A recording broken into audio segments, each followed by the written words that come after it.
So guys, dito natin makikita na mas accurate si SRNA kay Samdon.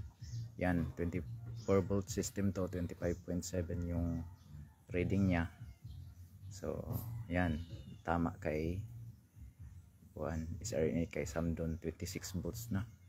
Layo ng diferensya, 0.3. Yan. So ngayon para matesting natin, yan, 26, layo talaga. So 2.3 ang diferensya niya. So ngayon i-test natin.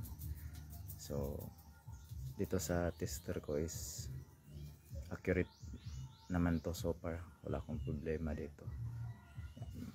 Tingnan natin. Yan, 25.7. Yan. So dito makikita na mas tama, mas accurate si SRNA kay Samdon. Yan po. Thank you. God bless.